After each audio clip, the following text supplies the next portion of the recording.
Avec les drones qui attirent la majeure partie de l'attention dans la guerre en Ukraine, il est souvent facile d'oublier que des armes plus traditionnelles peuvent être efficaces lorsqu'elles sont entre de bonnes mains. Les chars, malgré les milliers qui ont été détruits en Ukraine, ont encore beaucoup à offrir. Même si la Russie n'arrive pas à assembler les pièces de ce puzzle particulier, l'Ukraine le peut. Et elle vient de le refaire en décembre, soutenue par une petite flotte de chars Léopard. Les marines ukrainiens viennent de s'enfoncer profondément dans le flanc russe en direction de Dnipropetrovsk, préparant ainsi de futures attaques ailleurs. Le rapport du 17 décembre d'Euromaidan Press détaille que l'Ukraine progresse sur le flanc russe pour rapprocher ses troupes de Novopavlivka. Cette opération a suivi une autre, au cours de laquelle l'Ukraine a chassé les soldats russes d'une localité clé au bord de la rivière nommée Ivanivka. Ainsi, cela offre à l'Ukraine une base à partir de laquelle elle peut traverser la rivière Vovcha et commencer à reprendre le territoire que la Russie a accaparé. Novopavlivka est l'un de ces territoires. À la mi-novembre, la Russie a commencé à profiter de la visibilité réduite causée par le brouillard hivernal autour de cette localité pour commencer à s'infiltrer. La nouvelle voix de l'Ukraine a signalé ces infiltrations, précisant que le brouillard avait favorisé des brèches dans les défenses ukrainiennes. Le fait que la Russie ait pu exploiter les drones à vue subjective ou vue à la première personne qui ont si souvent été l'arme la plus importante de l'arsenal ukrainien a été facilité par le brouillard, car leur utilisation est devenue plus difficile. La faible visibilité due au brouillard a permis aux soldats russes de s'infiltrer à plusieurs reprises à Novopavlivka à pied, mi-décembre. Ces infiltrations et le brouillard ont permis à la Russie de commencer à construire des ponts pour franchir la rivière Vovcha. Un pont flottant relie Yalta, au sud de Novopavlivka, à Dakhna, à l'est. Au cours du mois de novembre, la Russie a réussi à faire passer 10 de ses véhicules militaires de l'autre côté du cours d'eau grâce à ce pont. Le New Voice of Ukraine rapporte. Le Kiev Independent rapporte que les forces russes ont percé à plusieurs reprises les défenses ukrainiennes durant le brouillard de novembre. Il cite la 42e brigade mécanisée d'Ukraine. Les occupants ont infiltré nos positions. Les drones à vue à la première personne du bataillon Perrin de la 42e brigade mécanisée ont vite réagi à l'activité près du site de déploiement. Novopavlivka n'est pas tombée aux mains de la Russie malgré ses tentatives d'infiltration. La Russie veut entrer dans ce village, l'Ukraine doit l'en empêcher. C'était l'objectif principal de l'opération, rapporté par Euromaidan Press le 17 décembre. Le média rapporte que l'Ukraine comptait sur sa contre-attaque pour progresser plus loin dans les régions occupées près d'Obodo, près de Novopavlivka, permettant à l'Ukraine de menacer sérieusement le flanc de l'offensive russe vers Novopavlivka. La pression est tout dans cette situation. En créant cette menace, l'Ukraine accentue la pression sur les forces d'occupation et érode le flanc russe. Cette pression s'ajoute à un moment clé, vu le temps déjà consacré par la Russie à tenter de prendre. Novopavlivka a épuisé ses troupes, stoppant les assauts, tandis que la Russie peine à se regrouper. Les Ukrainiens peuvent en profiter pour reprendre l'initiative et s'emparer d'un point clé sur la rivière Vovcha. En résumé, l'Ukraine résiste à la poussée russe vers Novopavlivka depuis au moins un mois. Elle a dirigé la tempête contre les forces russes. Avant d'expliquer comment, il faut discuter pourquoi Novopavlivka est si importante pour la Russie et l'Ukraine. Ce village se distingue des nombreux autres disputés par la Russie et l'Ukraine depuis l'invasion de Vladimir Poutine. Novopavlivka est l'une des localités les plus stratégiques vers Dnipropetrovsk. Pour plusieurs raisons, le Kiev indépendant en explique une, en soulignant que le village est situé à la lisière d'une zone donnant au pays qui le contrôle un accès à des hauteurs stratégiques. L'Ukraine sait pourquoi c'est important et a donc fortifié le village et sa zone, y compris l'accès aux hauteurs. L'Ukraine obtient une visibilité sur une grande partie du champ de bataille, ce qui lui permet d'observer les mouvements des troupes russes et de se préparer à de futures attaques. Les hauteurs sont également idéales pour les opérateurs de drones qui peuvent obtenir de meilleurs signaux, leur assurant un contrôle total sur leurs drones. De plus, installer des mortiers sur les hauteurs permet à l'Ukraine de créer des zones de tir où elle pilonne les forces d'assaut russes chaque fois qu'elle tente de progresser vers le territoire que l'Ukraine défend. Bien sûr, ces avantages fonctionnent dans les deux sens. Si la Russie s'empare de Novopavlivka, elle prend également les hauteurs qu'utilise actuellement l'Ukraine. La Russie pourra observer les contre-attaques ukrainiennes et aura une meilleure vue sur la rivière Vovcha que les forces tentent de traverser. Le rapport d'Euromaidan Press souligne que l'importance stratégique de Novopavlivka dépasse l'accès aux hauteurs en lien avec la rivière Vovcha. Le village, situé sur la rivière, sert de point de passage stratégique. En Ukraine, Novopavlivka est importante. Parce que la localité est située sur les deux rives de la rivière, révèle le média.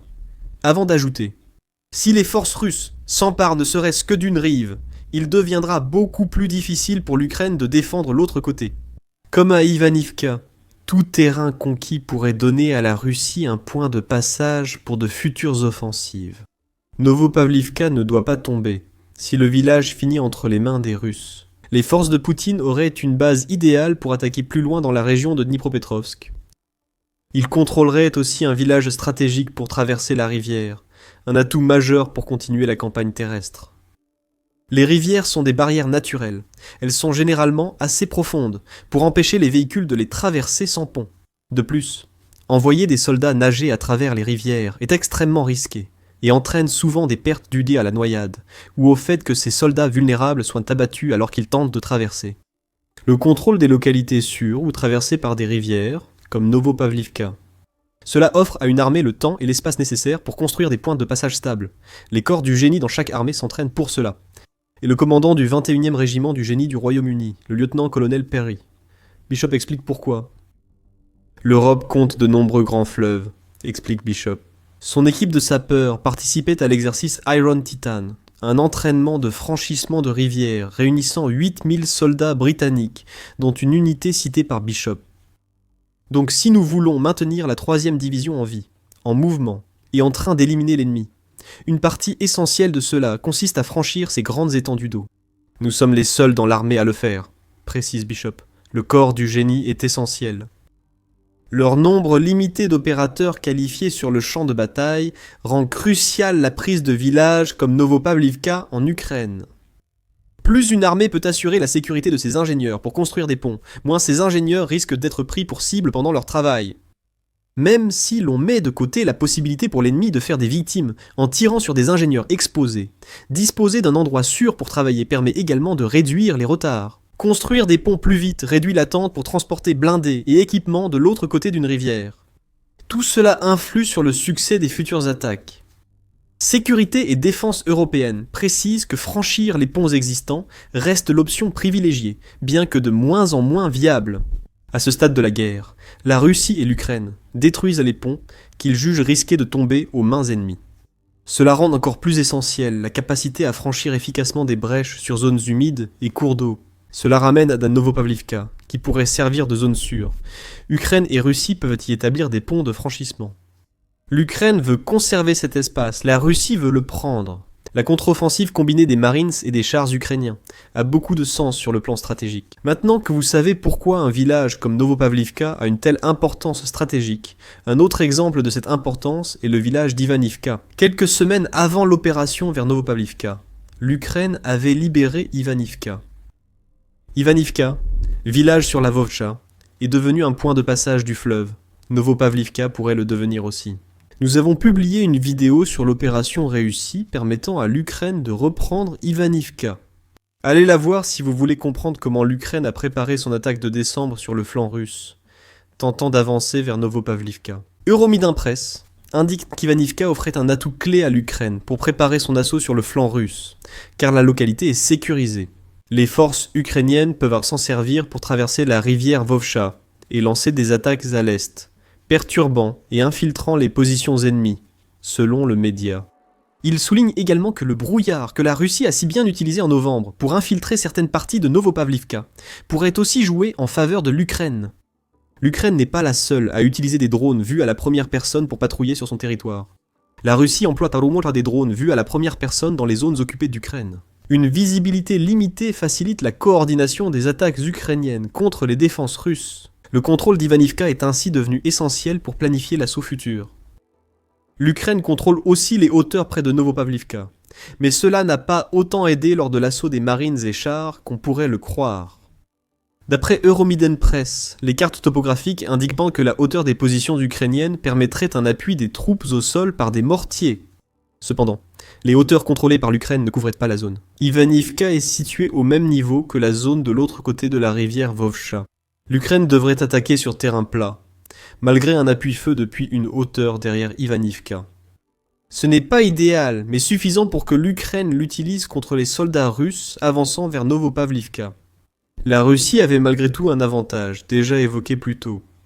Après avoir repris Ivanivka, l'Ukraine a repoussé les Russes au-delà de la Vovcha. C'est excellent pour le camp qui défend la rive tenue par l'Ukraine.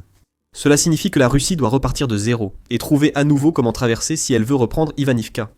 Cependant, les intérêts de l'Ukraine vont au-delà de la simple défense de sa rive de la rivière Vovcha. Son attaque de mi-décembre visait à prendre pied de l'autre côté de la Vovcha, perdue par la Russie. La libération d'Ivanivka par l'Ukraine montre que la Russie a aussi utilisé cette rivière comme barrière naturelle contre l'Ukraine lors de cette attaque. L'Ukraine devrait utiliser Ivanivka pour résoudre le problème de la rivière Vovcha, afin de progresser contre le flanc russe avançant vers Novopavlivka, sur le secteur occupé par la Russie. Donc, ce n'était pas une opération simple, ce n'était certainement pas une attaque, lors de laquelle l'Ukraine pouvait foncer en tirant dans tous les sens. Les chars Léopard, un A5 de l'Ukraine, pourraient intervenir. Le pays en possède un nombre limité, mais notable. En août, le pays a reçu 15 chars de plus, portant le total livré à l'Ukraine à 103 selon Army Recognition. L'Ukraine a reçu le char Léopard, un A5. Danemark, une version améliorée du Léopard, un A5. On ignore quelle version de ce char l'Ukraine utilisait lors de l'assaut sur Novopavlivka. Même en version de base, le Léopard, un A5, reste un atout pour toute attaque terrestre combinée, s'il était bien utilisé. Army Recognition précise que l'armement principal du char est un canon rayé Royal Ordnance L7A3 de 105 mm apte à tirer presque tous les obus standards de 105 mm des pays de l'OTAN. Un Léopard, un A5 peut transporter 60 obus, 42 dans la coque, 18 dans la tourelle. Le système de chargement semi-automatique du char offre une cadence de tir rapide, même face à des menaces proches. Il possède deux mitrailleuses de 7,62 mm, l'une à droite du L7A3, l'autre au poste du commandant ou du chargeur. Elle peut être utilisée comme arme de défense anti-aérienne. La Léopard 1A5 possède d'autres caractéristiques, comme des lance-grenades fumigènes, qu'elle peut utiliser pour dissimuler sa présence ou faciliter sa fuite. Ces armes seraient pourtant nécessaires pour l'assaut ukrainien sur le flanc russe. Avec certains chars prêts, l'Ukraine a enfin lancé son plan. Le média, grâce à des images géolocalisées, affirme que l'Ukraine a lancé son assaut près de Novopavlivka avec ses chars Léopard. Ces chars ont pris position et ont tiré leurs obus de 105 mm sur les fortifications russes, les affaiblissant avant l'assaut terrestre. Le brouillard a probablement joué un rôle en permettant à l'Ukraine d'utiliser ses chars en profitant de la couverture que le brouillard aurait offerte. Les opérateurs de drones russes peinaient à repérer et attaquer les chars à temps avec des drones vus à la première personne. Cependant, les drones seraient une menace si les chars Léopard restaient trop longtemps. L'Ukraine en était consciente et a retiré les chars après les dégâts, les ramenant à l'arrière, hors de portée des drones russes. En même temps, les marines ukrainiens ont pris d'assaut les fortifications que les chars avaient affaiblies, profitant des brèches créées dans les défenses russes, offrant des points d'entrée parfaits. C'est à ce moment-là que le nettoyage des tranchées a commencé. Les unités de marines ukrainiens ont avancé de tranchée en tranchée, éliminant les soldats russes qui se cachaient sur leur passage. Agir à l'aveugle serait très risqué, car les marines ne peuvent pas identifier ce qu'il y a à l'intérieur. Attendre à l'intérieur d'une tranchée jusqu'à ce qu'ils arrivent dessus. C'est là que les opérateurs de drones de reconnaissance ukrainiens entrent en jeu. Euromédan Press rapporte que les Marines n'étaient appuyés que par un drone de reconnaissance au-dessus des tranchées. Les images du drone étaient transmises en temps réel aux commandants ukrainiens, qui pouvaient ensuite les communiquer aux marines. Les embuscades et menaces russes au sol ont toutes été neutralisées. La tâche était difficile car les marines ukrainiens devaient encore entrer dans les tunnels et tranchées russes. Une tâche déjà ardue habituellement. La tâche a été compliquée car les chars Léopard ukrainiens avaient frappé si fort que le toit d'une fortification russe s'était effondré dans les tunnels à nettoyer par l'Ukraine. Mais cela n'a pas stoppé les marines ukrainiens, qui ont méthodiquement infligé de lourdes pertes à la Russie. À la fin de l'opération, 5 soldats russes ont été tués et 10 se sont rendus alors qu'ils s'apprêtaient à attaquer Novopavlivka. Une fois qu'il leur est devenu clair que l'Ukraine avait l'avantage dans la bataille, tous les soldats ont été escortés vers l'arrière ukrainien, où ils ont été emmenés prisonniers, et il sera utilisé lors de tout futur échange de prisonniers. Des échanges se déroulent entre la Russie et l'Ukraine. L'Ukraine a percé le flanc russe, et, avec une tête de pont de l'autre côté de la Vovcha, elle se prépare aux prochaines contre-attaques. Novopavlivka n'est toujours pas en sécurité. L'Ukraine contrôle la ville, mais la Russie veut toujours l'occuper pour obtenir un point stratégique pour traverser la rivière. Nous savons que la Russie continue de pousser, car un rapport du 17 décembre de UKR Inform révèle que la Russie et l'Ukraine avaient déjà été engagées dans 87 affrontements armés dès le début de la soirée de ce jour-là, avec au moins une de ces attaques ayant eu lieu dans la direction de Dakhna que nous avons mentionné plus tôt dans la vidéo. Cette récente offensive montre cependant à quel point l'Ukraine est devenue habile à combiner ses chars, ses drones et ses forces terrestres pour mener des assauts dévastateurs contre les défenses russes. Le succès de l'Ukraine renforce l'élan acquis en reprenant Ivanivka. La pression que nous avons mentionnée plus tôt sera désormais plus soutenue et difficile à gérer pour le flanc russe qui tente une approche sur Novopavlivka. De plus, comme le rapporte Euromaidan Press, chaque avancée de l'Ukraine oblige la Russie à étendre davantage ses défenses à mesure que la ligne de front s'allonge. Beaucoup dépendra de la manière dont l'Ukraine poursuivra son assaut réussi en direction de Novopavlivka. Mais pour l'instant, le pays a fait de bons progrès et il semble en bonne voie de reprendre suffisamment de territoires occupés pour repousser la tentative d'avancée de la Russie à travers la rivière Vovcha et plus profondément dans le Dnipropetrovsk. L'opération de Novopavlivka illustre parfaitement comment les contre-attaques précises et létales de l'Ukraine épuisent les défenses russes. Cependant, l'Ukraine s'est aussi attiré les assaillants russes dans des pièges dévastateurs leur causant de lourdes pertes. L'Ukraine vient justement de tendre l'un de ces pièges dans la ville assiégée de Pokrovsk, et la Russie a payé un lourd tribut pour une attaque ratée qui n'a mené nulle part. Découvrez comment l'Ukraine a stoppé une offensive russe avant même son déclenchement dans notre vidéo.